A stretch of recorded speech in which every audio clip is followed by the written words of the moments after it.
Welcome to Exit the Matrix, Stories of Success with your host, Jane Slack-Smith, where we celebrate the incredible journeys of individuals who've transcended their limitations and achieved extraordinary success. It's good.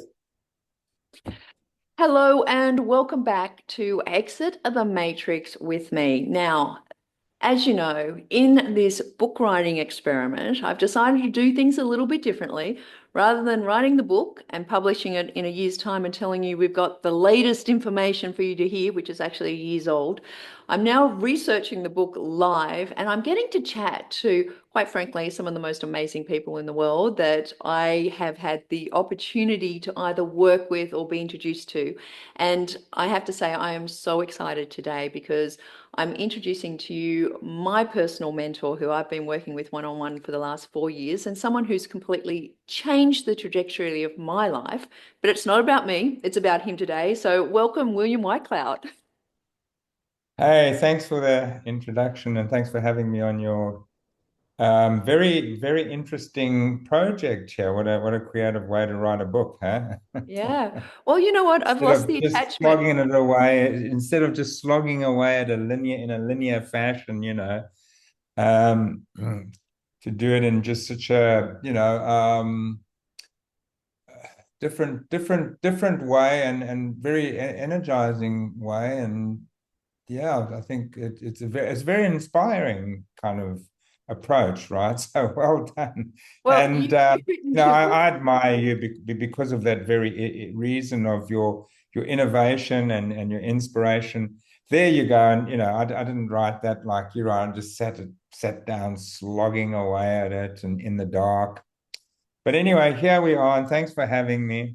Oh, well, thank you so much. And, you know, the book, every time I interview someone, it changes a little bit, right? And I think I heard you say many years ago, if you write the book you sat down to write, you've actually not learned anything, you've done it wrong. So weekly, I'm changing up where this book is going, but You're I'm succeeding, doing because that's well. what I say. If you end up with the book that you sat down to write, you have not succeeded because you have discovered nothing. Mm, And what they say is writing is discovery because it's a very inventive process. As you write, you draw your creative faculties get going and are mm, generating wisdom. And you discover through your wisdom, you discover and you grow. And there are people that just end up with exactly what they started with, and it just shows you what an uncreative approach they've had and mm, what little they've created and invented and discovered. mm. So I've got no doubt that you're discovering a lot. It's Discovering a lot interesting. as Um, Mm. it is a discovery process, but I have that end result of knowing that I'm on a path to look at how can people live from their heart and have true abundance in all aspects of their life. And it sounds a little like, yeah, well, that's obvious, that's what everyone wants, but there's so many different paths there. And I'm taking the loose structure of there's people going through this awareness stage where, well, I guess, yeah, there's an awareness stage where they're sitting there going, life, I'm kind of should be grateful for where I am, like, but there's something missing. And I'm interviewing people and I'm interested in, where we start off with this interview with you, which is like, what was that awakening kind of stage for you, that awareness that you were in a job or you may have had a health challenge or you may have had, significant family issues or whatever it was that went, this is not really where I want to be. And then, there's this awakening and people go through different processes, be it psychedelics or yoga or meditation or whatever gets them to this stage of I want to be self-realized. And then we have this activation stage. So this part of, the interview where I really am at the moment, I'm interested in where people kind of had that realization that the life they were living may not have been like their true nature and purpose. So can I take you all the way back? I know you've been in this work and you've been teaching for 30 years, but prior to that, was there a moment or activity, or was there a kind of a gradual awareness that, you weren't on the right path? Well, I wasn't on the right path. I was on the wrong track in life. But it's not how I thought of it, Mm. um, or thought, oh, I'm on the wrong track in life, and I got to get on the right track in life. It wasn't like that. I mean, how I got onto this track is I was very sick for a very long time. I was very unwell, and that dis-ease, you know, and bad, you know, terrible state. I mean, it led to me being on my deathbed eventually. It manifested in many different forms. I had many problems, including substance abuse, drug addiction, all kinds of dysfunction. But most centrally, I was very sick. Yeah. And just got worse, progressively worse and worse. Suffered. I won't bore you or anyone here listening with the details. Until I was actually on the verge of checking out, Mm. and I'd done everything to try and save myself. And you know, that was my frame, is just like, I'm just really unwell. Nobody knows what's wrong with me. Nobody can help me.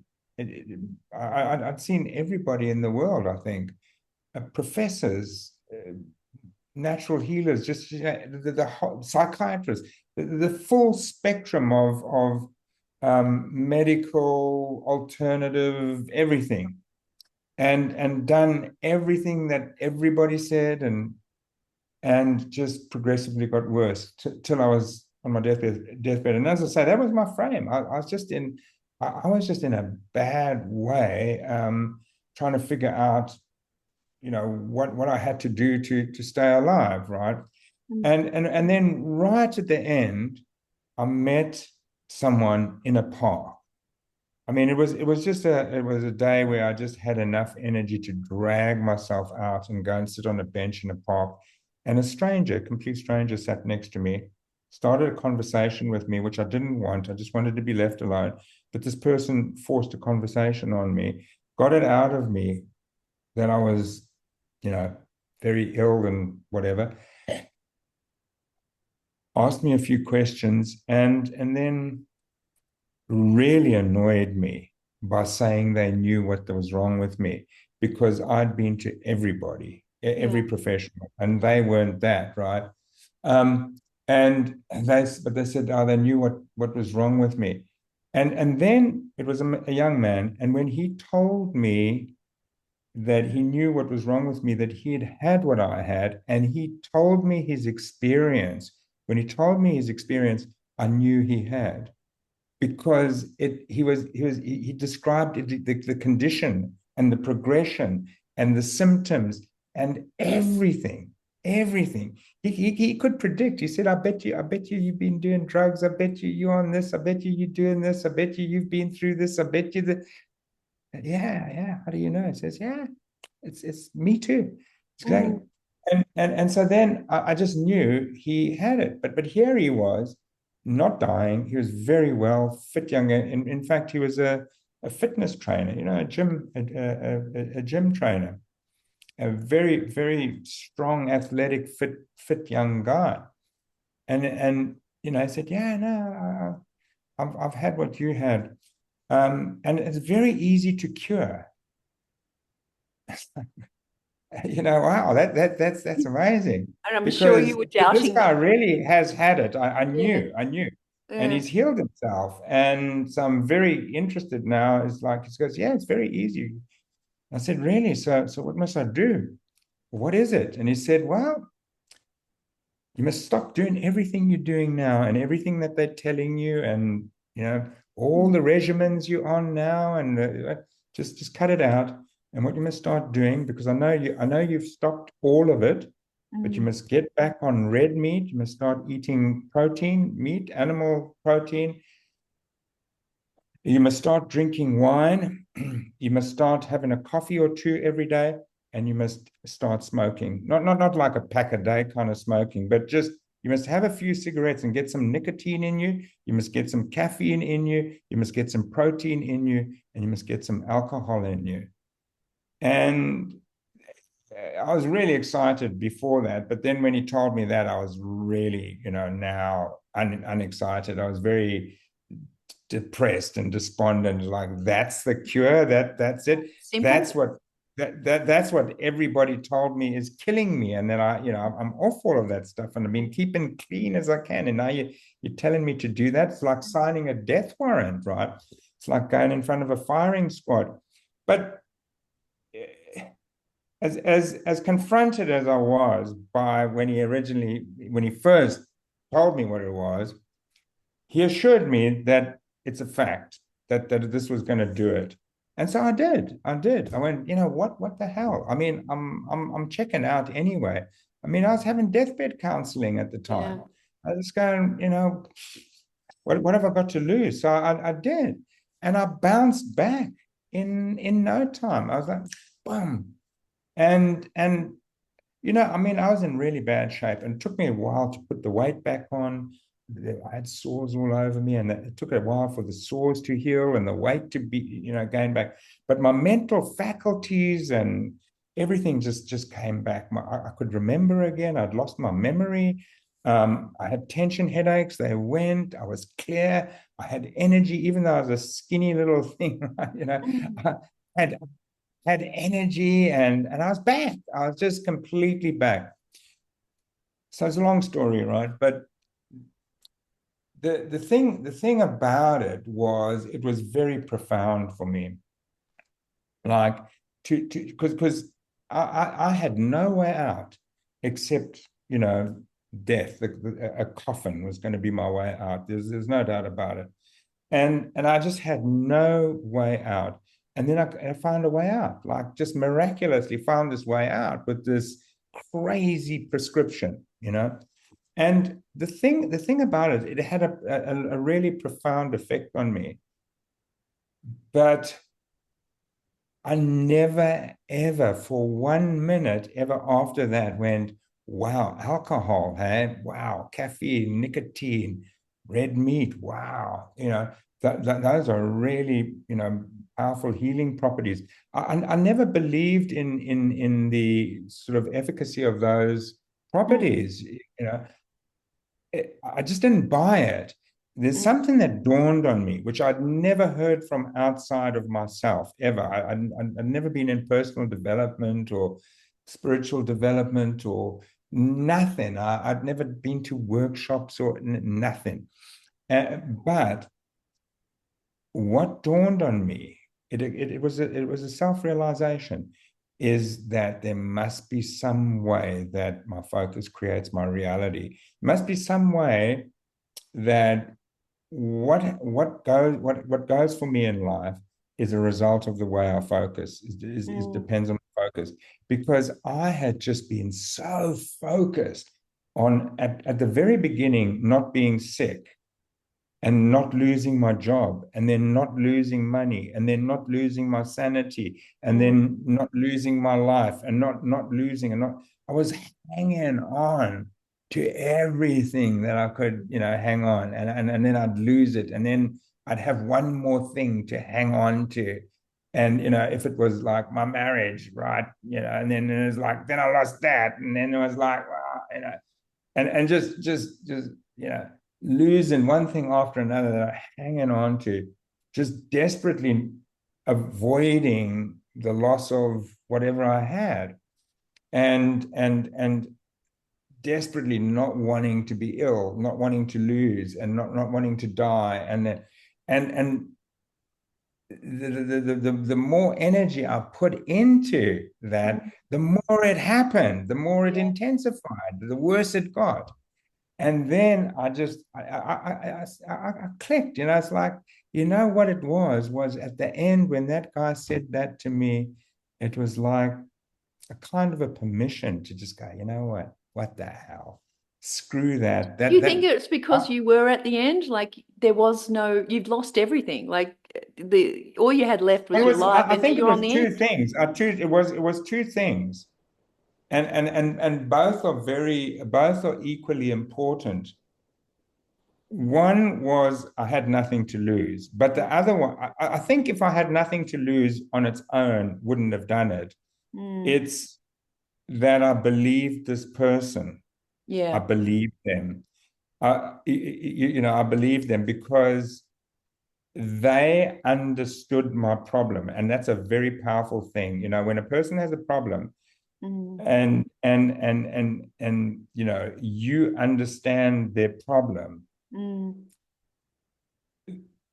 they will put their lives in your hands. I'm telling you, I saw it a lot, because after I went to in recovery, I spent many years in Narcotics Anonymous and Alcoholics Anonymous, and I spent time in recovery, and there the big healing factor was people came in messed up, and you just the same thing. You told them that you understood their problem, and you told them what your experience was, and they got it, they felt it. And so they go, yeah, this person knows my problem. They're not a cop. They're not a social worker with some degree or something. I'm not a specimen to this person. It's just this like person. This person, has empathy. They understand me. They've been there. And so therefore they believe the solution I offer them. You see, so I had that same thing with this guy. I believed him. I believed his, and I trusted him, is the word, I guess the word I'm looking for. So it was that trust, as well as, nothing to lose. But the important thing is, that's not even the important thing is, the important thing is that cut off my negative vision. And what we mean by negative vision is when what you go for is to get away from something. It's not driven by the pure desire of the end result itself, but the end result is actually driven by something else, not the true desire for it, but the desire to get away from something else. So you desire life, not to enjoy all the joys and benefits of life, but you want that life so that because you don't want to die. So that then ended this 10-year intense negative vision that I was subject to. Yeah. Because that was my focus, was this endless negative vision. And that guy snapped it for me. And I didn't have negative vision anymore, right? Yeah. And things just changed. So the point is that it was that insight that, oh my God, my focus creates my reality. But how does that work? And I wanted to know how that worked. It wasn't even I wanted to improve my life or something. It's just like stumbled on something. I didn't know that there were workshops on these subjects and books and studies, and that it's basically an ancient, been a philosophy that people have subscribed to from the beginning of time till now. I thought I was the first person that had stumbled on this, and I just had a burning desire to inquire and find out how that works, and then I did. So it strikes me, William, that those many years of sickness and of kind of trying to run from loss, but attracting it as it was coming, and also keeping yourself in lack, even through the beautiful foods and the joys that came to your life through maybe a red wine or a steak and a cigarette, and there was a whole sense of lack there in these things. And it was almost like the permission that this man gave you was to say, you can just enjoy yourself. You can just choose to be well and enjoy the things that you want, and not saying that these things are the medicine. It's just saying, choose what you love. And he just happened to pick up on the things that you love. So you allowed yourself to actually experience what you loved. Well, no, he prescribed them as a cure. That was the premise. Is those are the substances that he had also Yeah. And so I don't think it was just like, But on a oh, higher that. level, it was actually the things that you enjoy. No, no, Like, but I mean, no, but you're right. You're also right. Yeah, I was in a completely deprived state, mm. completely deprived state. I mean, I was just like down to nothing. I had nothing. I ate nothing. Yeah. There's nothing. I tasted nothing. Cabbage soup, day in, day out. Oh yeah, yeah. No, no, not even soup. Boiled cabbage, distilled water, vitamin injections, iron injections, that's it. And I remember when he told me that and we parted company, actually it was in Rushcutters Bay in Sydney.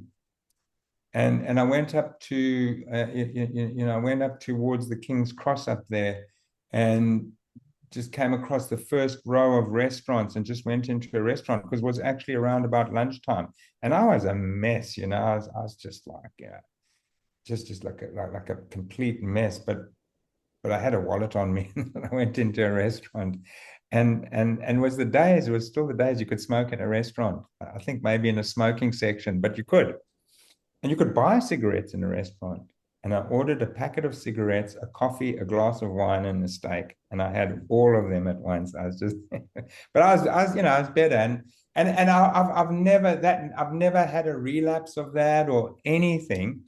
And so anyway, there it is. Then I discovered, yeah, so it's So your you, focus that creates your reality, and but also not only that your focus creates your reality, but you got to be like very aware of what you're of focusing what on. you're focusing on, because what you think you're focused on isn't what you're focused on. So you got to really be able to understand and know what are you really focused on, and is it something that is not a negative vision, is a true vision that's born of the love of that just by itself, right? And yeah, so here we are now. I want to challenge you with something here, William, and this is something that I've come across in the last couple of weeks, and it it goes to this incredible coincidence of this, you know, rare disease and what you had, and everyone has given up hope. You're on the deathbed, and this person with the exact experience, but just a few years ahead of you, has turned up with the answer, and you feel that you can trust them and they know empathetically your problem and they're not talking as an authority. They're there fully in someone where you're going, okay, I didn't want to have a conversation, but this is so compelling, I have to listen. And what I've been challenged with in the last couple of weeks, this lady Dorota kind of in brought this into my awareness, was what if everyone in existence is actually a manifestation of you at a different timeline? And this was actually you having had that experience, and that's why you could actually talk to this random person and you felt that trust and you felt that kind of, this person really understands me. Is that something that would enter your consciousness at all? I mean, I could accept that. It doesn't challenge me. I go, yeah, okay. So, Yeah, possibly, possibly, because it but strikes me sometimes that the right person turns up just out of the absolute blue, that in a situation that has the piece of information or the answer or just a compelling, you know, I believe in you kind of thing. And it's enough for people to then take an action and maybe reorientate like you did in your entire life. But yeah, it's something that's sitting in my awareness at the moment, because when I'm looking at this, how to live from abundance, how to become aware, I think there are often the little messages that we get, like we get the little tickle of the feather before we get the big life slap sometimes. And it struck me that what she was talking about could actually, if you looked at everyone as if they were yourself, then you're going to turn up in complete presence, and you're going to turn up seeing that person in you and wanting to treat them how you want to be treated. So, it's a notion that I'm playing with at the moment, but it strikes me in your story that That would be a So you're lovely. saying that I could be you. I think you may be. Who knows? You may be me. If the God's within and I see divinity in me, that means the God's in you That's, and there's divinity in you. So I'm good with that. well, if you get into quantum physics, all of these things then make sense, right? Yeah, it does. It's. I don't like to fill my head up with too many concepts, though. I'm Focus just more creates interested. reality is fine. I'm We'll just just go more with that. interested in creating what I love, and there's a problem with you're always meeting people with concepts, and it's kind of like a dysfunctional human dynamic, really, if you ask me. And not to say that the concepts people have aren't necessarily true. But to me, it's like, so what? A friend of mine went on a trek to the Himalayas.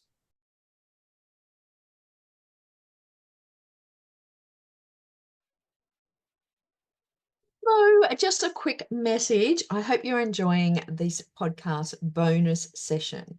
Now, if you have heard this interview, then you're probably sitting there going, what is this all about? Well, this is all about my Exit the Matrix experiment. Now, I decided to write a book because I'm really interested in how do we go from the existence that we have now to exiting the matrix and living with intention from our hearts, following our heart's desires, but also creating abundance in all areas of our lives. And hence, whilst I've been researching this book, I thought, this is a really solitary journey. I want people to come on this journey with me. And hence, I've got this very special group. Now, come and join me. The first month for founders is free. And if you decide to stay, fantastic. So what I'm doing is I'm interviewing incredible people. I'm getting insights about what's this awakening that people are getting? What's the exit the matrix kind of sliding door moment for them? Now, I've obviously run this podcast for over a year now, and I have more than 30 stories, but I'm also interested in those people who are in this transformational space, who are actually not just awakening themselves, and they're awakening others. What is the mechanism? As Bashar talks about it, it's the permission slip. Are they going through astrology or meditation or yoga or breath work? Are they just going within and getting a sense of what's really going on? So that's what all the Exit the Matrix experience is about. I'm going to let you get back to the interview, but if you want to join me, go to exitthematrix.today/ETM with me, which stands for Exit the Matrix with me. So that's exitthematrix.today/ETM with me. Sign up. I'd love for you to come along. I'm creating courses. There's currently courses in there around 4D gratitude. There's more courses to come. I'm creating custom GPTs on how you can exit the matrix and helping you uncover what lies beneath your subconscious and holding you back, and also other custom GPTs that I'm sure you're going to love. And most of the speakers are actually really motivating me. So I'm creating courses, I'm creating ebooks, I'm creating experiments you can try, I'm creating tools that you can use, and I'm also writing a book. So at some stage, I'll get to writing the book. At this moment, it's just all about the research. And I hope you choose to join me because I'm really excited about this experiment. So I'll get back to the interview now. Enjoy yourself. And as always, here's to your success. Because a girlfriend he was dating at the time went on this thing. And so he signed up and he went. And he didn't know. He didn't know what it really was. But they went trekking and they had Sherpas that carried their stuff. So they just walked and the locals carried all their heavy stuff and that. And it was beautiful out in the Himalayas. But every night they set up camp. And then the leader of the camp was some self-styled mystic. And he'd explain the meaning of the universe to them, every night, and how there were 7 layers of 7 layers of 7 layers, and we're ascending through these layers, and then you get to this layer, and then the next layer of evolution and is here, and it's in this solar system where that happens, and then the other level happens in this solar system. And this friend of mine, like, guys, he's sitting there, and he didn't mind, just his girlfriend was there, and he enjoyed the hike and all this, but all of this conceptual stuff, it's like, what's the point? We're here in the Himalayas enjoying a thing, and this guy's telling us how the universe is made up according to him, and he said he didn't make any trouble, but one night he said to the guy, so what happens when we get to the end? What's the point? What happens when we go through these star systems and these levels, and now where we all are, you're saying we're kind of on a pretty low level here, but we've got to go 3 more levels, and then we end of those 7 levels, but then we go up to the next level where we've got to ascend the next 7 levels. And when we get there, like, what's there, right? And the guy couldn't answer it. He said, well, then you've arrived, and it's like, so I don't know. I wasn't there. I can't tell the value of this person's information. It's like, what's the point? What's the point of all this concept? How does it? It's almost how like does the it needing help to me? know. The brain engages, and it gets, the identity, the ego, or whatever gets involved and goes, I need to know who's got the right answer, because we don't trust our own answers, or we don't trust the information we get. You see, one of the 12 fundamental beliefs that we're subject to, because we're subject to beliefs, and they're the sort of the main bedrock beliefs, right? Which is like, I'm unworthy, and I'm powerless, and I'm not good enough, and I'm not safe, and I don't belong, and all that. But one of them is that there is a way it is. And it's just a belief, and people with that belief love concepts that, just reassure him that there's a way it is, there's 7 layers of 7 Give me a layers. structure. Give me a structure and a framework, and I'm safe. They're very reassured. They love metaphysics because, the universe is really unknowable, but it gives them a feeling, but I know. Everyone you meet is just you in some other form, and it's like, okay, that's how it is, So I'm not challenged by that, because it could be true. I'll buy it, right? Yeah, it's like, yes, why not? We all won, really, in truth, and so that's not challenging to me. It's just not interesting it's a piece to of me. information. It's interesting. Well, look, I want to jump now. Like, you've had this kind of focus creates reality. You've gone on a research path. You found like there's other people who or discovered this as well. You start forming your own work. And I guess I want to get into your work and the people you work with, because, as I'm researching this book and people get to this point of, there's an awareness, and then there's this awakening, and some choose not to be awakened, some see a path. And I know, when I was kind of on this path of going, there has to be a way to hack success, I bought a ticket to Mind Valley University in Estonia. My 10-year-old son and I flew over there. Incredible kind of, 600 people who are enlightened and awakened, and I was so excited about it. And I realized most of them are broken. Most people there were broken, looking for answers, or looking for the guru, or looking for, someone to tell them what to do. There wasn't that many people who were self-actualized and going, like, let me just share, and there's some obviously amazing people on the stage doing that. And you've worked with thousands of people, through Create Your Destiny, and then the rest of the curriculum, and I've had the privilege. We took 60,000 people through Create Your Destiny in the pandemic. I mean, yeah, and I mean, I went on that. That was, my awakening to your work. But you were teaching hundreds of thousands of people this work.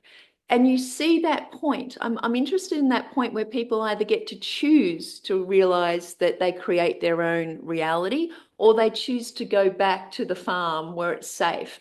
What is the thing that, or things, or, I guess awareness that you have that delineates one group from the other? What is that? Why do people choose and some people choose not? I mean, this goes way back. I mean, even in the Bible, written thousands of years ago, wasn't it? I think it was Christ who said, "Many are called, but few are chosen." So what he means by many are called and few are chosen is many, hear the call, but few actually make it. Few actually, you know, sustain the transformation, manage few manage the transformation, and we've been aware of that for forever. Christ spoke to it, and today with all the people who are much more successful than me and work with far more people and do much bigger things than I do. Nevertheless, everyone's kind of aware of this thing, of this statistic. And I mean, I think it's kind of pretty accurate. I think it's pretty accurate. There's this 3% rule that 3% make it. Of all the people doing work, what's his name? He wrote Power versus Force. Do you know who that is? No. Yeah, what's his name? I can Anyway, Google it while you talk to it. Yeah. Yeah, just Google it. But they've done a lot of research and studies, and they reckon that David Hawkins. David Hawkins, thank you. Stephen Hawkins' brother. No, he's not Stephen Hawkins' brother, but David Hawkins, a very wise man, and done some amazing work. Now, they've done a lot of research, and their finding is that people can do a lifetime of personal and spiritual development, but transform nothing, actually. They just fill themselves up with more and more knowledge and become more and more knowledgeable in that. But their capacity to change is zero. He reckons that out of everyone who does work, and they can do it for 20, 30, 40, 50 years, doesn't matter how much and what, and that 3% actually change, actually transform. And what's the determinant of that? If we knew, we would bottle it, right? Yeah. If we knew, we would bottle it. I don't know. There are people that you would write off and that I have written off that have been the ones that are transformed. They're the people that you go, this person's solid, and they don't make it. But there are people you go, this person's solid, and they do make it. And there are people that you go, this person, you can forget about it. They're like complete flake or whatever. And yet they make it. They change. They transform. But I'm just going to say this, is that one of the biggest problems that you find is, yes, everyone's looking and wanting and seeking and desiring and hungry and having a sense, a need, a pain that they want to fix, or a sense that there's something more, which is the person I like. I like that person who is sort of together, motivated, and yet they have a sense that there's much more, that they could tap into.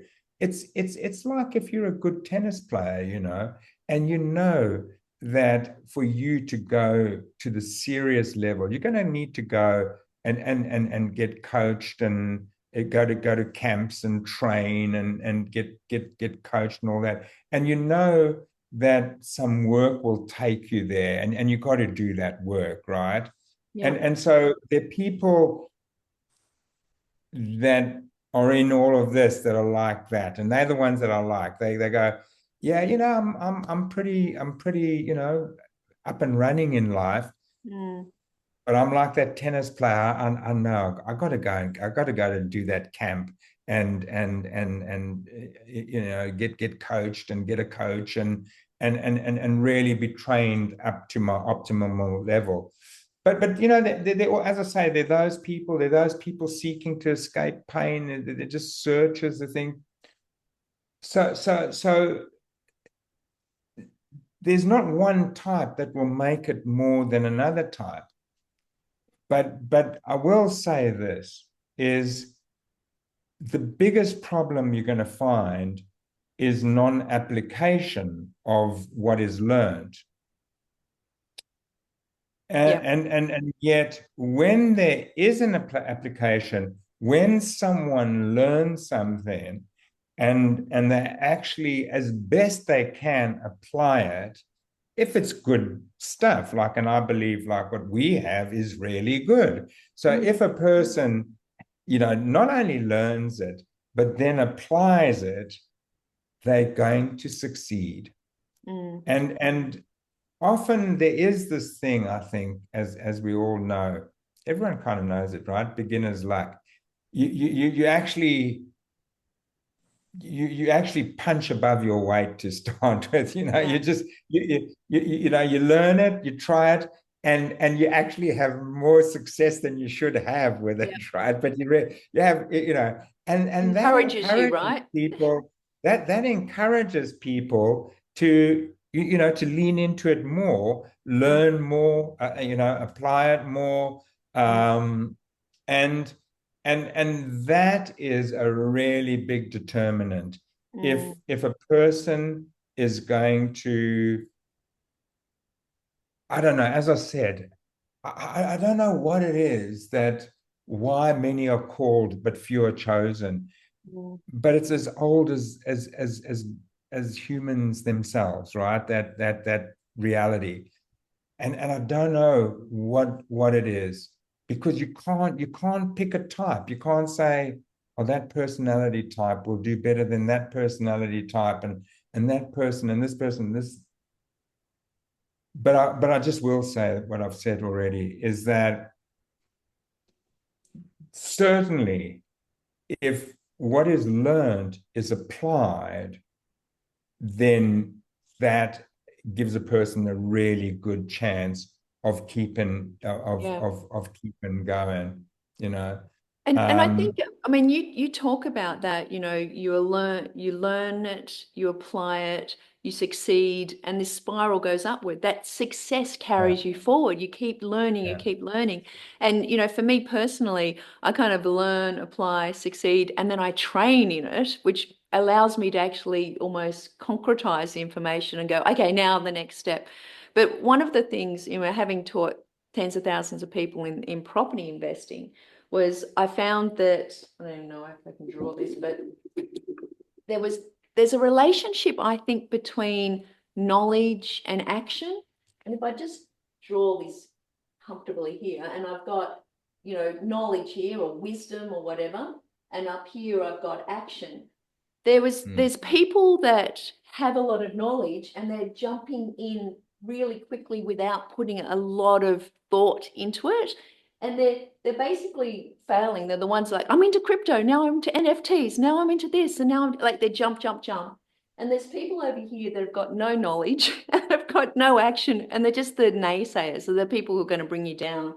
And up here we've got the dreamers, and they're taking all of this action, they're buying all of these courses and they're doing all of these things, but they're not applying it. And have you done shadow work? Have you done inner child work? And they're doing all of these things, they're dreaming. And then there's people who bring in, the action and knowledge and they develop it.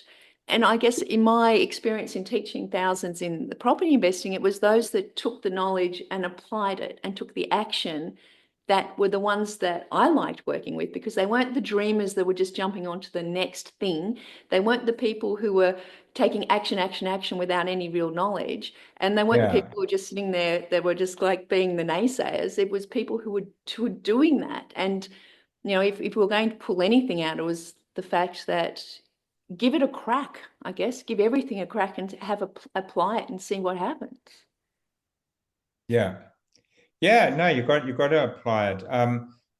My first and most successful book still is The Magician's Way, and Which I have here. that yeah, there it is. And that took off miraculously and largely because of one person who, the day it was launched, the book was launched, and it was up, open for sale in bookshops. One individual came across it, and a person who's a wealth creation expert with a very big network, and they like just opened it and looked at it and liked the look of it, took it home and read it, and then recommended it to their whole network, which was very extensive, and a lot of powerful people in that network who then read it and then recommended it to their networks, and so it went. And it was just amazing how that went. It was a real magic. But I met them finally and thanked them for they didn't even know, I think, what effect they had on me and that book, and my life as a result of that. And I asked them, and they said, "Oh no, it's a pleasure. It's a great book and all that." And I said, "Well, what was it that you liked about it?" And he said to me, he said, "Well, I teach people all of this stuff, right? I give them all of the knowledge to become millionaires. And I know people who studied with this person and who applied it, who made fortunes not without any capital, without money and all that. People who took his knowledge and actually applied it, they're hugely successful and have become great friends of mine and traveled the world with me and all that. And they learned from him." And he said, "I teach everybody, and I teach them all the same thing, and I give them the tools, but they don't do it. And there's this thing in your book, a whole chapter dedicated to it, that you got to take action. You got to take action. There's nothing to do, but there's action to take, right? You have to take action." There it is. There's nothing to do, only action to take, right? And I think people. There's such a great reminders, right? I mean, I love your premises so much, and I think, when I was looking at taking my property course over to America, I spoke to a lady about converting my course, and she said the top 5 property investment courses in America I've written, and all we did was change the first module, because not many people get past the first module. And then when I interviewed someone recently in this group about a book, he said the first 3 chapters is what most people read, the rest is beige. And it reinforced to me, like 80% of people don't read past chapter 3. It reinforced to me that there's not that much commitment in people, like that application. You actually have to do a bit of the knowledge base first, right? You have to take some of the learning before you can apply it. And a lot of people just give up. Yeah. And it's not their fault, they think. Yeah, I mean, yeah, there is some effort and some determination required, something to put in, something to give. It takes some will, and there it is. You see, it takes will. Yeah. And what you see, I guess maybe that's the ingredient is the will. And I mean, it certainly is. It can't be done without will, right? So it's the will to do it. But then you see, what gives people the will is very different things, So that's the undefinable thing, is what gives the person the will to follow through. I think in your work, and it's reinforced in neuroscience as well, is intention, is what the intention of anything is. And I know we've just got the last couple of minutes now, and I mean, you've worked with me, one-on-one over the last 4 years, and we've been through many versions of Jane, of where we've got to today.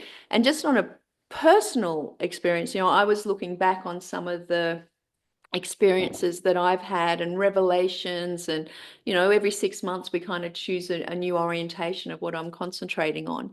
And I guess the observations that I've had in reflecting the work that we've done is that there took a long time for me to let go of the past, or let go of the framework that I had, or the ego identity, whatever it was, and be willing to be open to the fact that I have dysfunctions, I have a process I go through, and just having, this awareness. And sometimes it's after the event going, oh my God, I've done this again. I've had that story going on. And it just gets simpler and simpler, or quicker, I think, where you kind of aware of what's wrong. I don't know if you want to talk to, I'm happy for you to talk to my personal experience, because that's allowed me to come to where I am now. Well, it very much helps is if you establish a vision, and you really connect with a true sense, like a really authentic sense of what matters to you, what you love, and what you create, because that you can buy into that, and you do. You see, is if you find your heart and authentically what actually matters to you, what you really care about, and what you'd really love in life, and what you want to create, and you come across that. Well, that's a very compelling force, that connection to your heart and what you love, and particularly if you couple it with the understanding, the knowledge, not even an understanding, because it's not conceptual. Like if you kind of have something that you've applied that will give you the real faith that it is that you are the creative force in your own life, and that it's your focus that creates your reality, and that if you focus on your heart and this that matters to you, and what you want, well then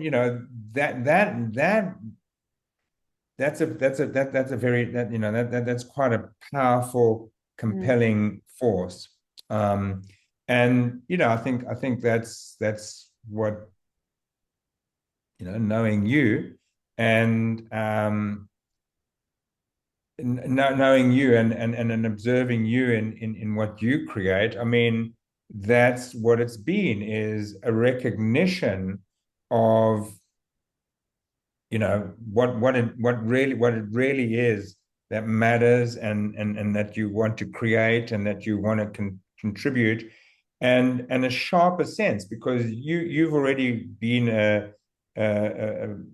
powerful creator and contributor and whatever, but like getting a clearer sense and a sharper sense of that, a clarification of that is inspiring, and so that's what I've observed with you, is coming to that clarification, the inspiration, the encouragement that is possible, because you're the creator of your own destiny, and applying that premise and the tools that go with it to creating that sharper clarification and sense of what it is that you can do and would love to, and that goes beyond what you have done so far, that involves reward, contribution, growth, all of that. Those are all compelling, very compelling needs. And so you have that, you buy into it, you go for it, you succeed with that. And then, as you say, every 6 months, 7 months, 8 months, there's a refreshing of that and an even higher level realized of what you can go for. And it's that, like you said, there's that upward spiral, you learn, you apply, you succeed, you go, and so it is for us creators. We're like eagles. We're in an upward spiral. Yeah. Which Nothing to is do, just going with the wind. which is the counter to the downward spiral of belief creates reality, reinforces belief, creates more reality. Yeah. Well, look, I really appreciate that. And I guess from my personal experience of working with you, and if anyone, I'm going to drop all the links to Create Your Destiny. I encourage people even just to pick up the book, The Magician's Way, because as I said, changed my life. Working with Williams changed my life. And as he said, as the tennis player, like, get a coach. So you can't expect to do everything from the base of everything that you've known so far. And I think that's one of the things in the book that is revealed is that if we just rely on what we've always known, we're going to get what we've always got. And if we're not getting what we want, then we need to actually, be access to more information, more people, and more ways to live this awakened life of abundance and create the reality that we want. So, William, I really appreciate your time. I appreciate you as my personal coach. I appreciate you sharing your story and, some insights into why some people awaken and some people decide to stay asleep. So thank you so very much. I appreciate your time. Well, if you, I'll just say this very quickly. It's a mystery, but I'll tell you what, you have a very big advantage, as you said, with the knowledge and the application. If you learn good stuff and you apply it, it's going to make you much more highly likely to succeed, right? So that definitely is useful. I heard someone say last week, if you have the intention of your meditation, of exactly what you want to get out of it, and you still stuff up the meditation, you will succeed. The intention is more important than the actions. So take action, but know that the intention will lead you there, which is exactly what you're saying, true that focus at the end result. So thank you once again for that last little drop of wisdom. Thanks, Jane. Thank you, and thanks everybody listening. Good to be here, and see you all maybe somewhere soon. And definitely you, hey Jane. Absolutely, I'm on the path. William. You are in a big way. Okay, well, that's Exit the Matrix with me, special guest William Whitecloud, and I'm continuing this research. We're going to work out how we go from this awareness to this awakened state, and this has dropped a few gems for you today, and I'm definitely going to be putting some of this into the book because I know how important it's been in my life, and I hope that you take up that challenge too. As always, here's to your success. Bye for now. Ciao.